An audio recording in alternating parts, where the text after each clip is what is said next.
Thanks very much. So it's a truism that every musical performance is unavoidably creative in the sense that if the analysis is sufficiently fine-grained, it is bound to differ from any other performance in at least some way.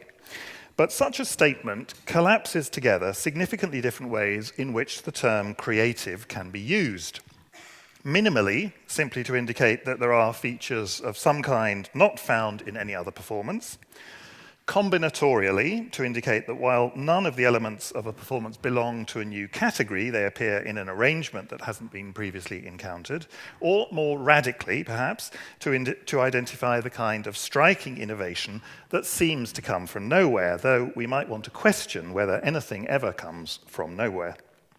In this talk, I'll examine some different ways in which musical performance can be said to be creative, explore the ways in which that creativity is distributed around minds, bodies, and instruments, and finally consider the specific circumstances of contemporary concert music in which the creativity of performers engages directly with the creativity of living composers. First, though, it's worth recognizing that not all musical performance takes creativity in any form as its aim. The contemporary preoccupation with creativity in the Western classical performing tradition is the consequence of a specific aesthetic outlook and particular commercial pressures. And at other times and in other musical traditions, it is unchanging sameness that performers are trying to preserve. This is easy to overlook because of the tendency to focus only on music as art, rather than as an integral part of a wide range of other social functions. When music is used in rituals, in coordinating physical work, as a reassuring greeting song in music therapy, or as a form of tribute, the overwhelming imperative may be to avoid creativity or novelty, and to aim at unvarying replication so as to preserve the social or psychological function that the music accomplishes. The performances of tribute bands are interesting in this respect. To take just one of numerous examples, the tribute band Led Zeppelin specialize in note-perfect performances of the music of Led Zeppelin, not only touring around the world, but also releasing 2 albums of exact replicas of Led Zeppelin tracks. Sudden darkness. Their website, the Led Zeppelin website, states that Led Zeppelin has become highly regarded as the most authentic representation of Led Zeppelin in the world today, featuring pictures of band members with the surviving members of Led Zeppelin and an endorsement from the guitarist Jimmy Page, who, quotes, was absolutely astonished at the band's accuracy, stating, "It's amazing how much you sound like us. You must have grown up on this because you were inside the music and you've paid attention to detail in your presentation. I can tell you guys really love the music." As the name of the band indicates, Led Zeppelin's avowed aim is to reproduce with studied precision exactly the sound of Led Zeppelin, and to do so apparently without the intrusion of any distracting creativity. Here, for example, is a clip of their 2005 recording of the guitar solo from Led Zeppelin's famous Stairway to Heaven.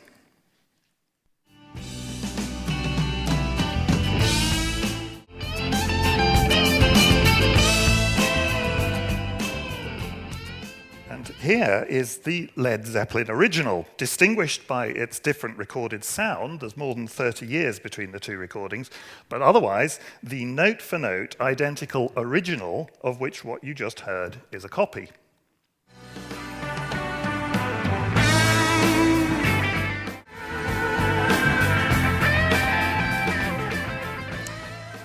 So why does classical, and not only classical performance in the West, place such a strong emphasis on creativity? And to what extent is this a permanent and ubiquitous feature of the culture? Contemporary circumstances, and most obviously the recording industry and broadcast media, place a huge emphasis on the distinctiveness of performers for commercial reasons and as part of an ideology of aesthetic and cultural authenticity. We've come across the word authenticity twice already in interestingly different ways. Since the overwhelming majority of classical concerts, recordings, and broadcasts serve up a more or less static musical repertory, the obvious way to attract an audience or sell recordings is to focus on the musical identity and creative attributes of the performer. The emphasis on creativity in performance is therefore strongly bound up with the institution of the public concert, which emerged in Europe around the middle of the 18th century, and more recently with the development of the recording and broadcast industries. So we're really talking about a state of affairs that's only about 250 years old. In what ways, then, is performance in the Western concert tradition creative, given that the score seems to specify what the performer should do? The obvious response is to point out that the same score can be played in very different ways by different musicians, and that these expressive differences constitute an important kind of creativity.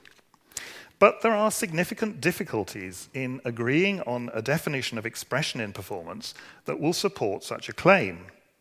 Here, for instance, is a score of the opening of the aria from the Goldberg Variations, by Johann Sebastian Bach, a piece famously recorded twice by Glenn Gould, in 1955 as his debut recording, and again in 1981 as one of his last recordings. Gould has been widely represented as one of the great pianists of the 20th century, and I doubt whether anyone would want to question his status as a creative musician. But what exactly is the nature of his creativity when so much of what we hear in this, the opening of his 1981 recording, is specified in Bach's notation?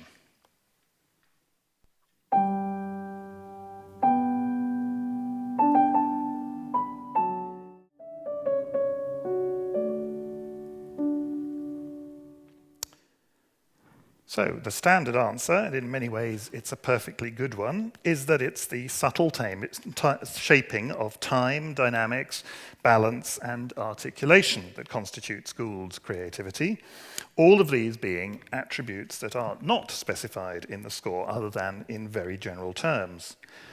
Perhaps then, the creativity of performers is encapsulated by the ways in which they depart from, add to, or transform what is indicated in the score, since that, after all, is what they have brought to what is already provided by the composer.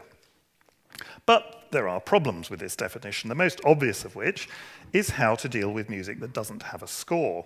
Here, for instance, is Billie Holiday singing When You're Smiling, and doing so in a way that is clearly creatively expressive in very much the same way as Gould, but in this case, there's no score against which to determine what Holiday's creative contribution amounts to, though we can hear it just as powerfully.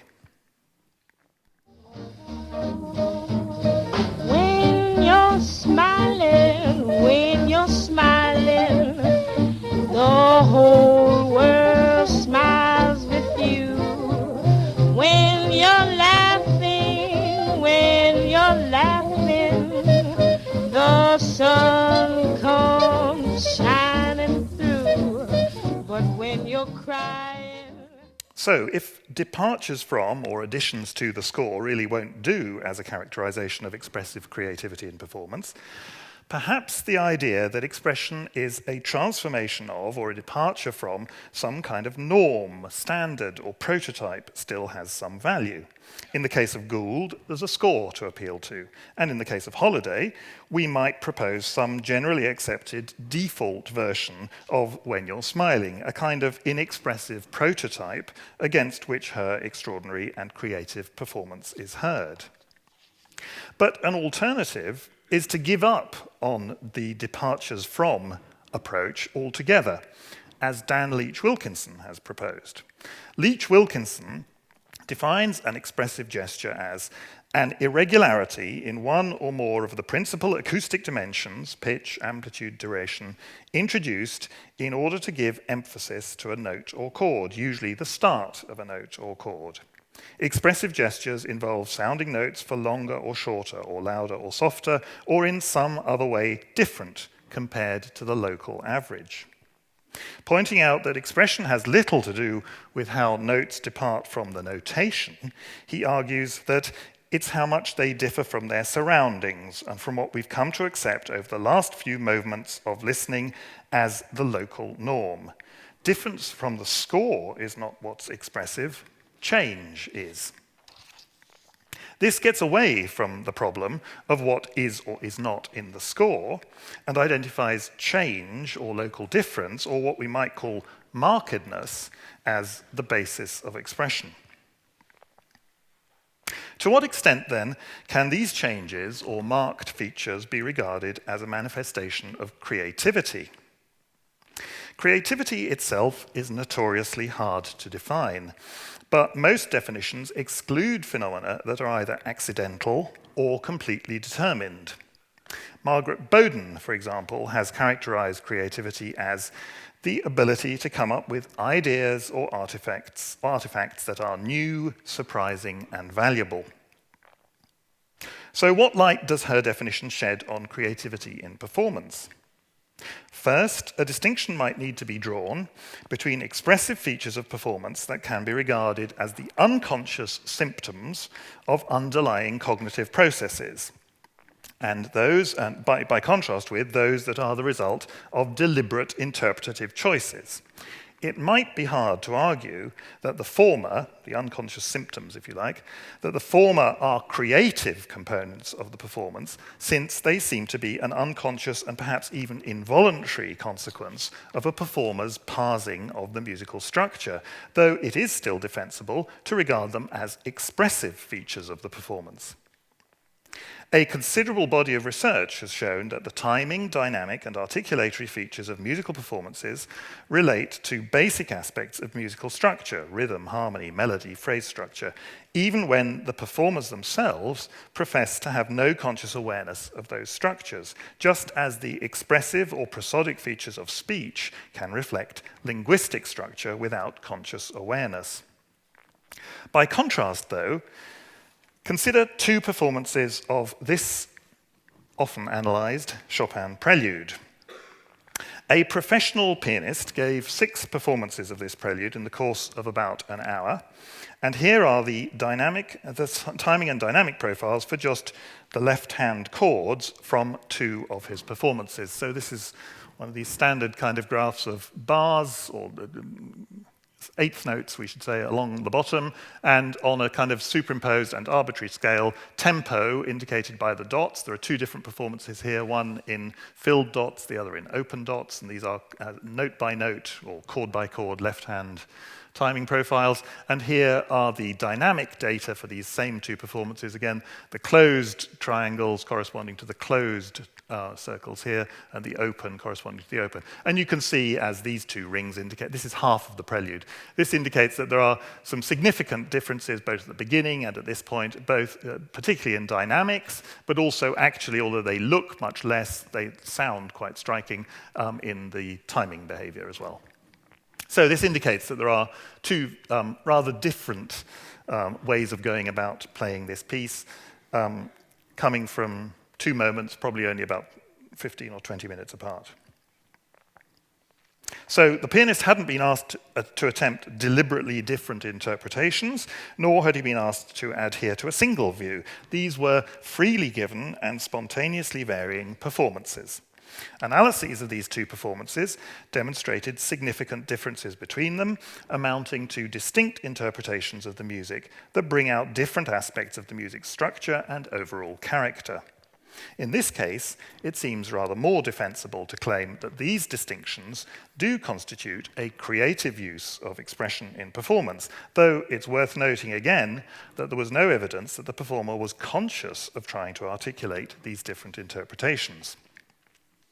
So, if we accept for the moment that creativity in performance can be understood as transformations of some kind of cultural norm, which in some cases may roughly correspond to the score, or as irregularities in the dimensions of performance, to use Leach-Wilkinson's definition, are there limits to the kind or degree of transformation or change that we regard as creative? When does legitimate transformation or change turn into eccentricity, incomprehensibility, or arbitrariness? As Bowden's definition of creativity makes clear, The matter of what is considered acceptable creativity depends crucially on values, and is therefore a matter of changing cultural and historical value systems, rather than being simply driven by objective properties of the performances. Here, for example, is Gould again, playing Mozart, the first movement of the Piano Sonata K331, at about half the speed at which anyone else has ever recorded it.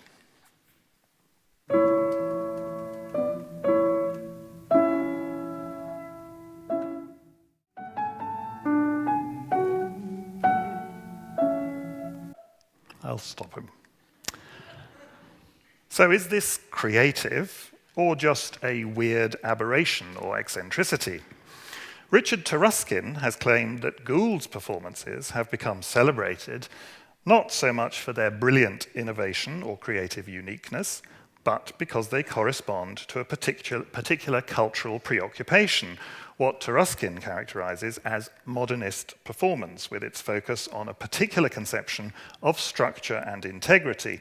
And in a book on Gould, Kevin Bazzana has suggested that Gould's apparently incomprehensible initial tempo in the first movement of K331 is part of a deliberate strategy of integration and unification, in which the elements of the theme are progressively brought together across the succeeding, increasingly rapid variations. Contrary to the view of Gould as wayward, Taruskin's perspective would explain the critical endorsement of Gould's recordings as the consequence of his adherence to a culturally favoured aesthetic norm. In a similar fashion, historical recordings didn't demonstrate powerfully how performance values have changed over the century or more of recording history. What may at one time be regarded as the norms of expressive performance turn out to be far more fleetingly historically specific, raising challenging questions about the status of supposedly fundamental psychological principles. Here, for example, is a comparatively recent, highly regarded recording of Schubert's song An die Musik, sung by Bernarda Fink.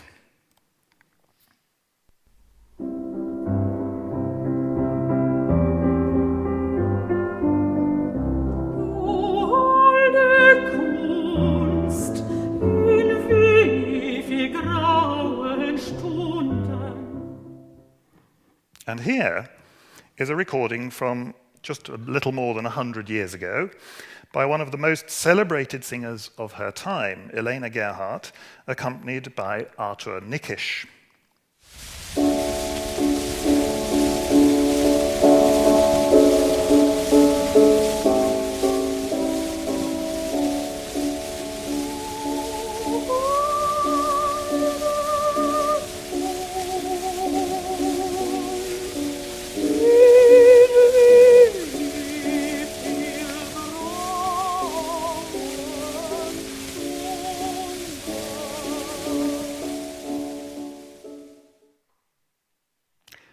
There are dramatic differences between the whole approach to the music in these two examples, and to some, these differences are completely unacceptable.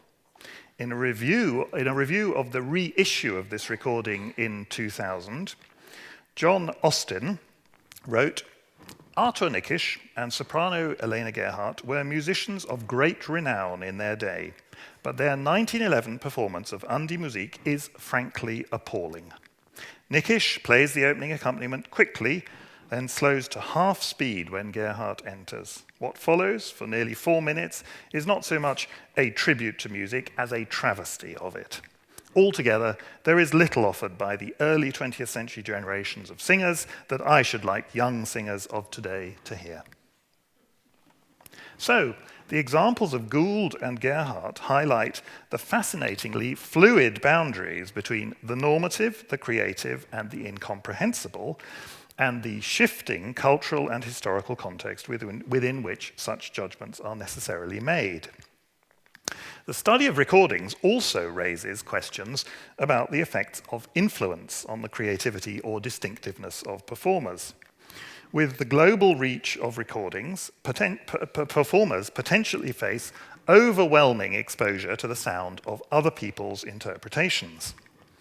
There's a whole range of questions about whether and how performers try to develop their own distinctive voice and how they work with or resist the influence of others. A perspective, in other words, that views creativity as a distributed attribute of a musical community. Some commentators have seen the recording era as fundamentally negative in its impact on creative performance, pointing to what they see as the homogenizing effect of internationalization and globalization on local cultures and traditions of performance. But I see the situation rather more positively.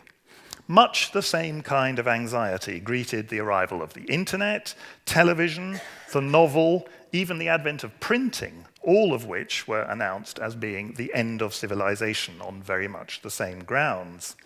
If we leave behind the view of recordings as somehow reifying and authoritative, the fallacy that is summed up in the phrase "the definitive recording" used by some record reviewers, then there is every reason to feel excited by the ever-expanding universe of different approaches that the accumulation of recordings represents.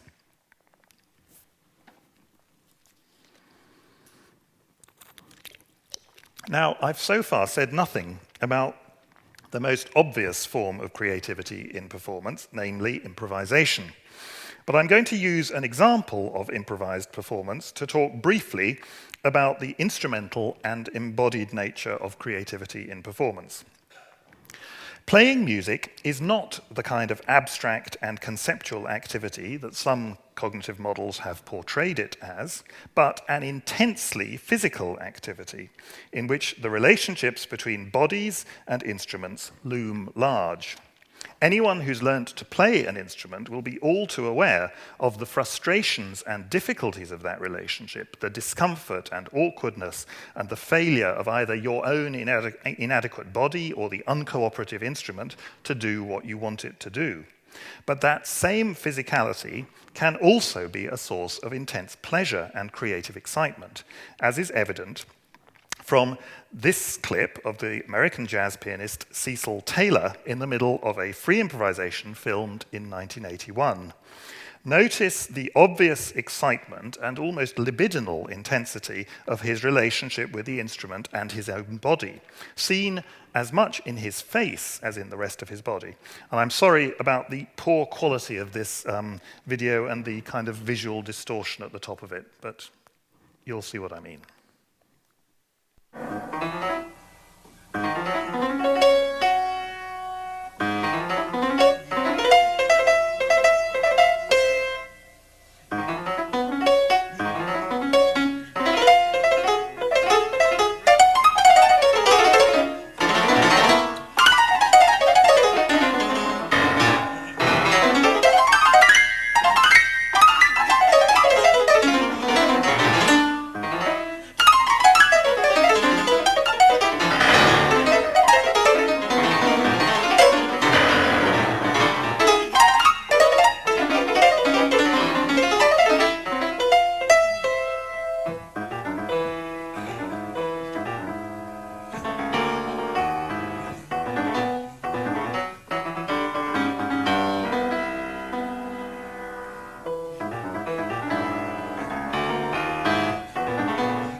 It's actually in the slow music as much as in the fast music that you see this incredibly intense physical relationship.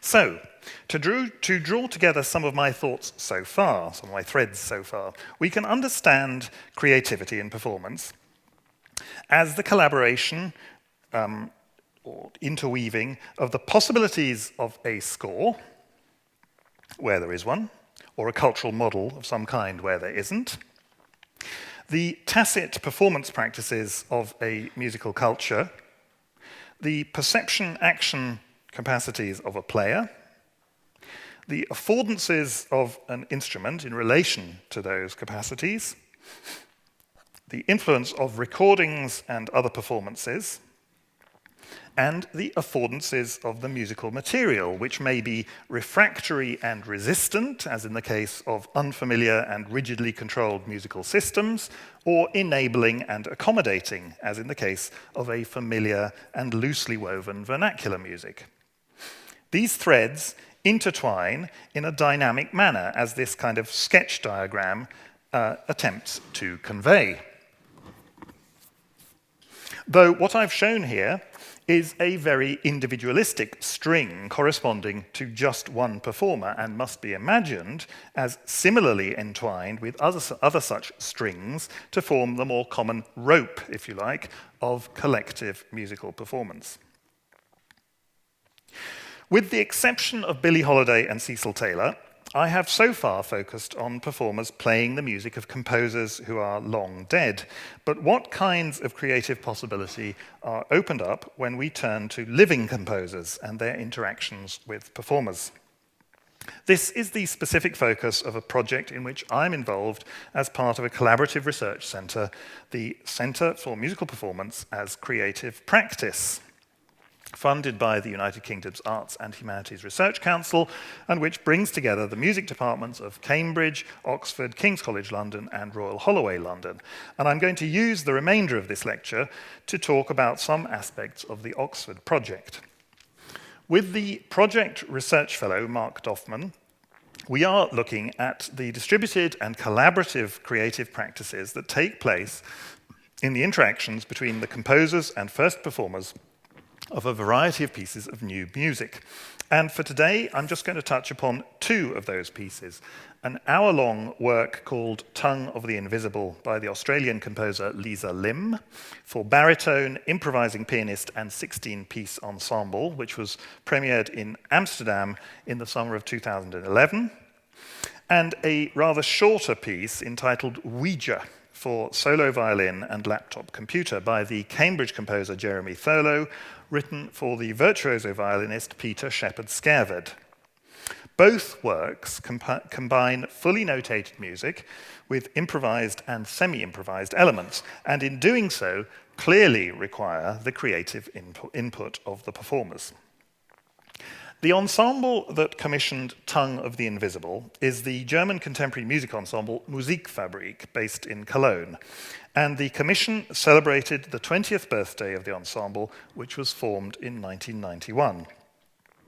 The improvising pianist was Yuri Kane, a distinguished American jazz musician who's become well known for his semi-improvised adaptations of music by Wagner and Mahler, among other composers, as well as for his more straightforward jazz and klezmer performances and recordings. I'll focus on a particular extended episode in the preparations for the premiere of this piece as a way of illustrating the complex and distributed tangle of materials and processes that come into correspondence in the performance. The sixth movement of this 8-movement work is one of the most minimally specified in the score, which is otherwise, I should say, a large and complex kind of traditional contemporary music ensemble score. And this sixth movement consists simply of the following, not showing. Okay. There should be a very small fragment of score at this point, which indicates a small kind of pentatonic melody with the instruction that the improvising pianist should improvise ad lib, using also a melodica which is placed on his lap at the start of the improvisation. There are probably about 8 or 10 notes in the score and this very minimal instruction. So let me start with what is arguably the end of the whole creative process, with Kane's public performance of this movement on June the 25th, 2011, in Cologne. Here are the last couple of minutes of his performance of this movement, recorded from a video camera within the audience. As I've said, this was the ensemble's official 20th birthday concert, and listen out for a brief birthday reference in Kane's improvised performance.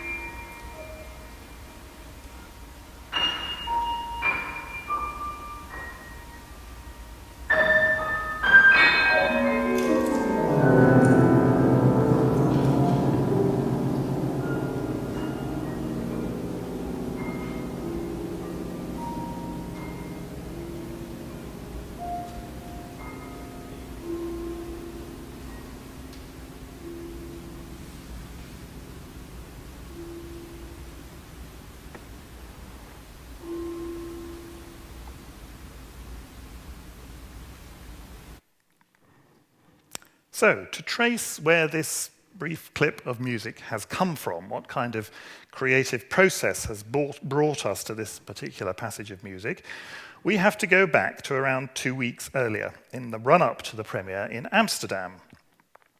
In the course of 3 days of intense rehearsal, Kane had explored and finally settled on a general shape for this movement, an improvisation of about 5 minutes that ranged from fiercely physical and noisy elaborations, actually not dissimilar from the Cecil Taylor clip that I showed just now, from fiercely physical and noisy elaborations of this reference material that is shown in the score to a rather kind of otherworldly, quiet ending in the upper register of the piano. The day of the Amsterdam premiere happened to be Kane's birthday. And at the start of the final rehearsal that afternoon, as they were tuning up at the Amsterdam venue, the musicians did what friendly professional musicians often do. And here we'll break into their activities.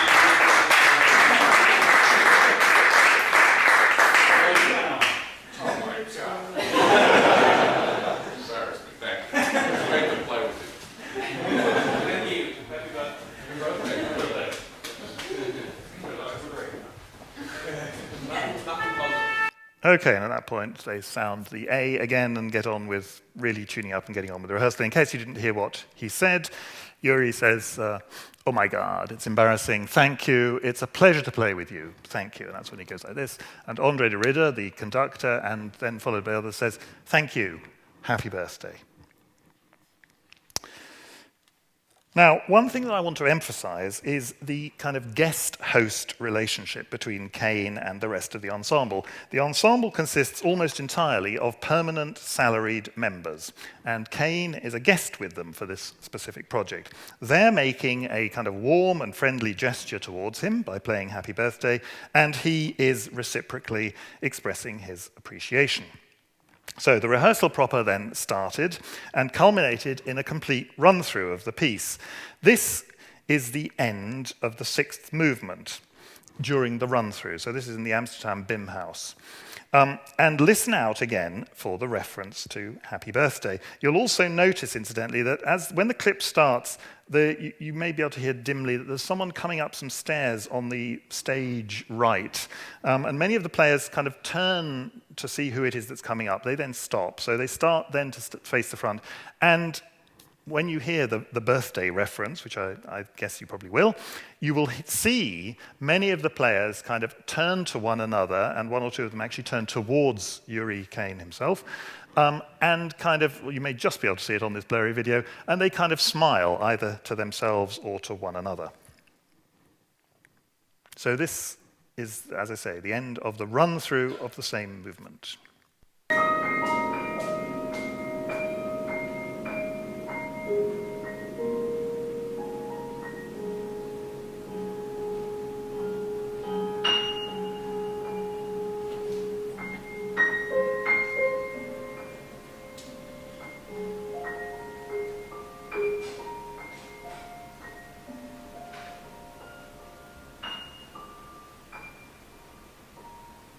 Very, very still.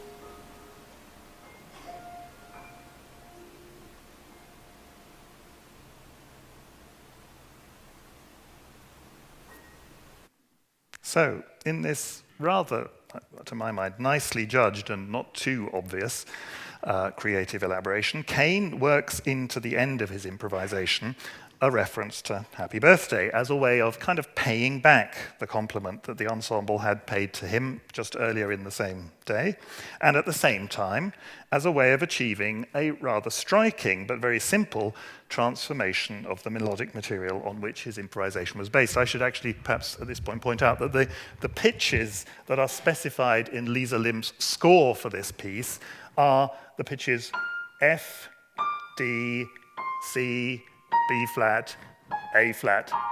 So it's this pentatonic that he's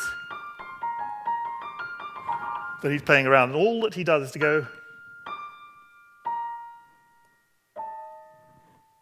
It's that tritone and its resolution. That is the thing that, you know, for all of us who know Happy Birthday, suddenly creates this fundamentally different kind of musical world. So he does this as a way of achieving a rather striking but very simple transformation of the melodic material on which his improvisation was based. Now, that evening, at the real premiere of the piece in Amsterdam, Kane made no reference in his improvisation to Happy Birthday, since to have done so might have seemed baffling to any audience members who noticed it, or perhaps like a rather kind of coy in-joke restricted to Kane and the other members of the ensemble, neither of which seemed at all appropriate. But as we've seen and heard, 2 weeks later, the reference reappeared in the official 20th birthday concert for the ensemble, but now with a rather different meaning, congratulating the ensemble, I would say, on the achievement of reaching their 20th birthday. And in fact, one of the reviewers of the concert pointed out that there was a kind of, as he put it in my translation of his German, as he put it, that Yuri Kane smuggled into his performance a brief birthday reference to the ensemble.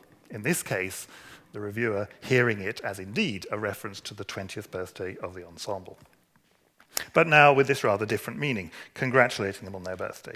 A creative transformation in performance, which might have appeared to come from nowhere, turns out to have a complex history that brings together a fascinating tangle of relationships that include personal history, Yuri Kane's birthday, compositional indeterminacy, the score and what it does and doesn't specify, social and institutional factors, hosts, guests, and the age of the ensemble, and the affordances of particular pitches and rhythms, the ways in which the pentatonic melodic material of the movement can accommodate or be transformed into Happy Birthday.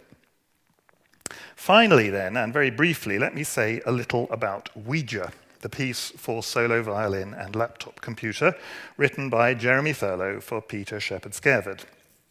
Now, a significant starting point for Ouija is the early 20th century Hungarian violinist Zseli Darányi, shown here. The great niece of the violinist József Joachim, and it's worth mentioning that Peter Shepard-Skerved plays Joachim's violin, so there's already a kind of relationship going on here. So the great niece of the violinist József Joachim, and a person fascinated with spiritualism. Ouija is so named because it takes as its poetic or dramatic conception the idea of a musical séance. A Ouija board, as you may know, being a device used to communicate with the spirits of the departed. In its current version, the piece consists of 5 movements, just one of which I will mention today. Among voices, and this is part of the score, the beginning of the score for it, among voices is the second movement.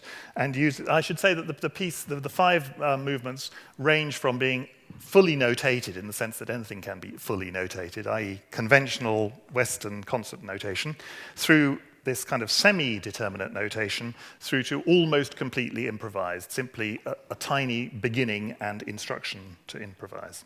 So among voices, this second movement uses a semi-indeterminate notation in which the pitches are specified but little or nothing of the rhythm, although Jeremy Thurlow has provided a short passage of suggestive comments about how the rhythm of the movement might be approached.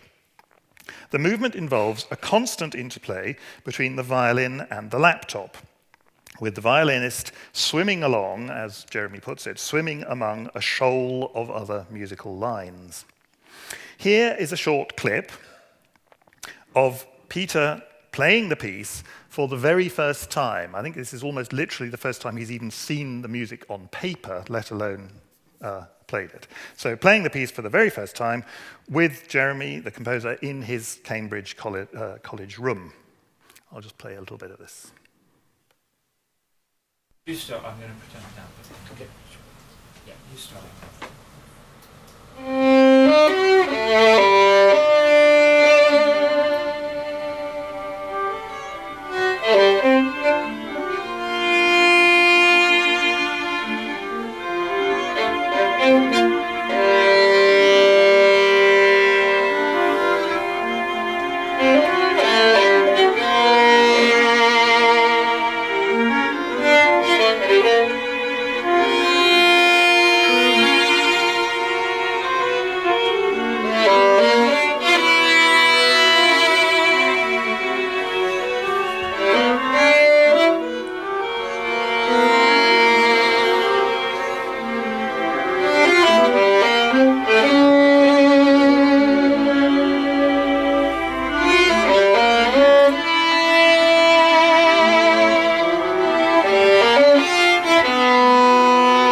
Okay, that's enough of it. It goes on very much like that, and note the understandably unshaped and at this stage rather repetitive approach to the successive short pitch cells of which the movement consists.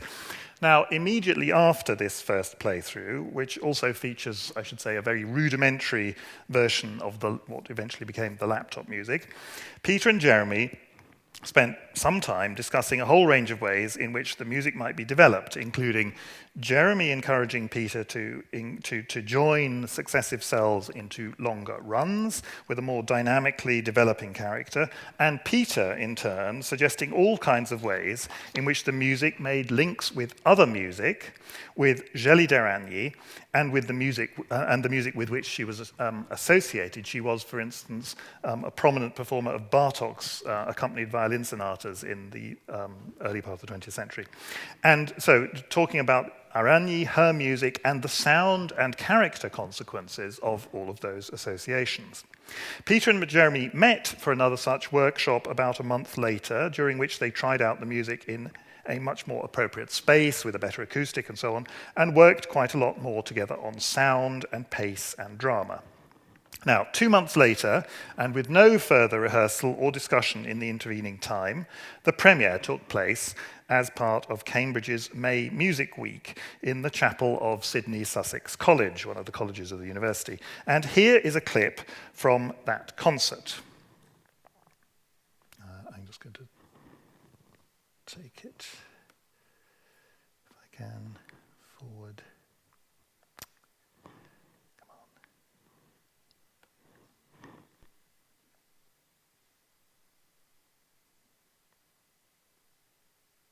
Okay, it should be right from there.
Well, there are a number of striking differences now. Most obviously, I suppose, the much freer and more dramatic character of the music, Peter's intense physical engagement in the performance, the particular violin sound and variation in sound that he brings to the music, and actually he has a lot to say in interviews with him about the kind of sound he kind of develops and wants to achieve in it, and the linking up of those pitch cells into a constantly changing ebb and flow of longer and shorter groupings. In short, Peter has now taken hold of the music and has made it his own, as he has continued to do with the 3 further performances that have taken place since the premiere.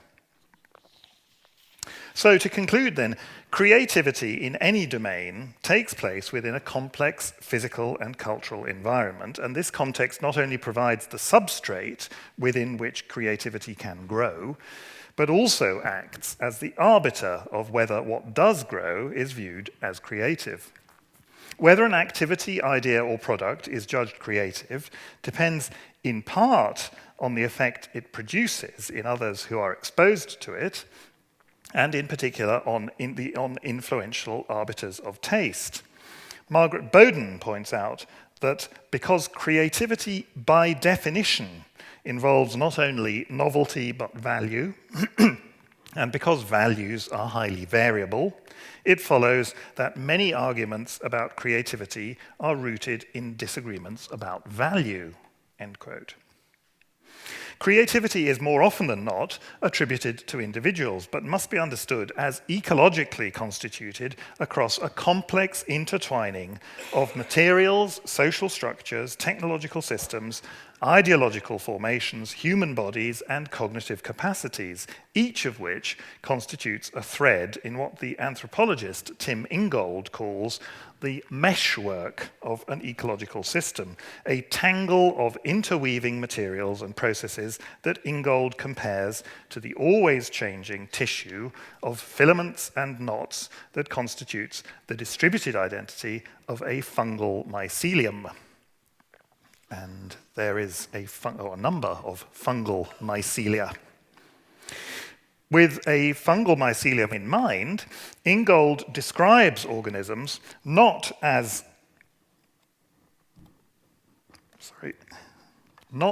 externally bounded entities, but as bundles of interwoven lines of growth and movement, together constituting a meshwork in fluid space, and the environment not the surroundings of the organism, but a zone of entanglement.